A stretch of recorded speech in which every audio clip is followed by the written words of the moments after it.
Good afternoon and thanks for having us in. An early morning train derailment has caused residents of a small town in Kandiyohi County, Minnesota to evacuate. The Kandiyohi County Sheriff's Office said 22 cars of a BNSF train derailed around 1 a.m. Some of the derailed cars were carrying ethanol and corn syrup and started on fire. The Sheriff's Office said part of the town near the crash site was evacuated to a school in nearby Princeburg. The BNSF Railway said residents were allowed to return to their homes about an hour ago. Turning now to a first look at your midday forecast with meteorologist Scott Munt. Are we still on track to hit 50 today, Scott? Well, I'm holding on to that forecast of 52 from what we had this morning. Starting to see the clouds slowly try to thin in southeastern Kettleland. We'll bring in periods of sunshine this afternoon. That, of course, will help those numbers warm. And we'll have to watch this next system moving across the area. We've been mentioning snow, but also some thunderstorms during the evening in southeastern Kettleland. You'll be able to see some of those here on Futurecast over the next 12 hours. Rain showers western South Dakota. Notice how we start to see some development there across southeastern Kettleland. Right now in Sioux Falls, we're at 37.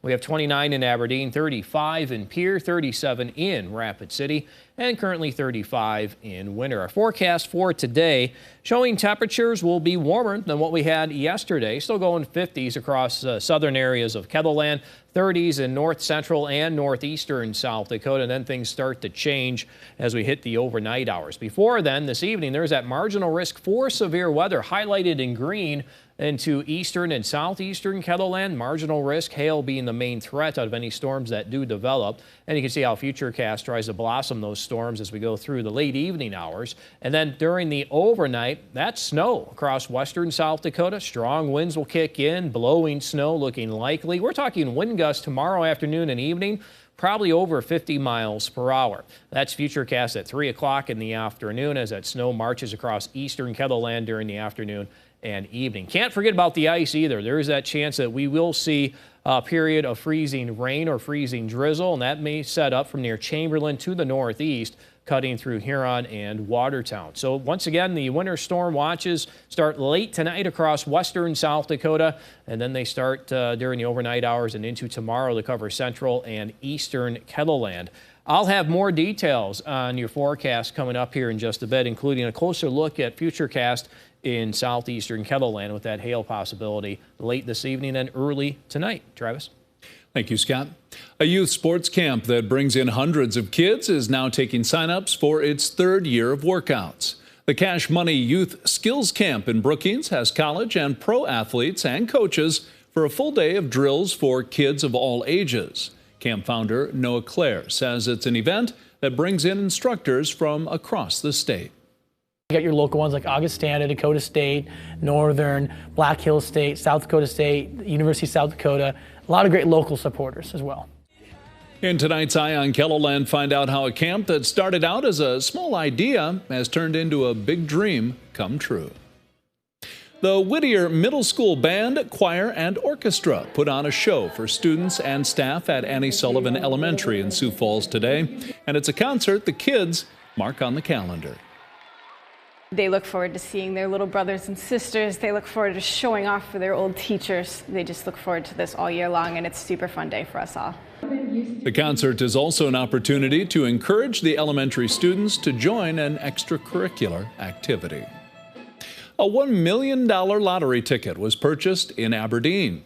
The South Dakota Lottery announced Wednesday's winning Powerball numbers, matched with a winning ticket purchased at Kessler's in Aberdeen. The ticket matched 5 of 5 winning numbers, but missed the match of the Powerball for winning the main jackpot. South Dakota Lottery recommends the winner sign the back of the ticket before claiming the prize at the Lottery Validation Center in Pierre or Sioux Falls. Pope Francis's health is improving after he was hospitalized with a respiratory infection, and he's resumed working while treatment continues. Pope was taken to the hospital on Wednesday after complaining of breathing difficulties, raising fresh concerns over the health of the 86-year-old pontiff, who is suffering from a number of ailments. Tragedy in Kentucky last night. The U.S. Army reports a helicopter crash that cost 9 soldiers their lives. A team of safety inspectors is headed to the scene to better pinpoint what went wrong. Skylar Henry reports from Washington, D.C.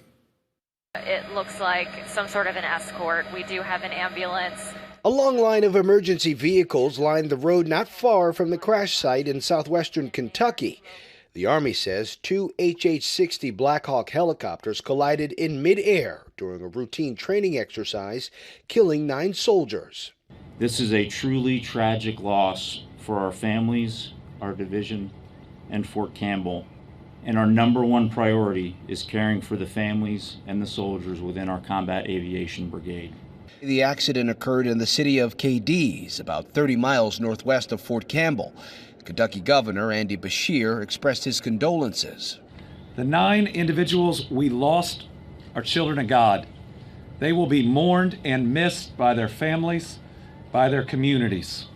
The U.S. Army has used Black Hawk helicopters since the mid-1970s for military transport, assault missions, and evacuations. These specific aircraft were medical evacuation aircraft. However, we believe that they were the accident occurred when they were doing flying, not deliberate medical evacuation drills. Last month, 2 National Guard members were killed when their Black Hawk went down along an Alabama highway. The cause of that crash and last night's tragedy are both under investigation. Skylar Henry, CBS News, Washington. A statement from Fort Campbell says the 2 Black Hawk helicopters were part of the 101st Airborne Division. There are no reports of civilian casualties.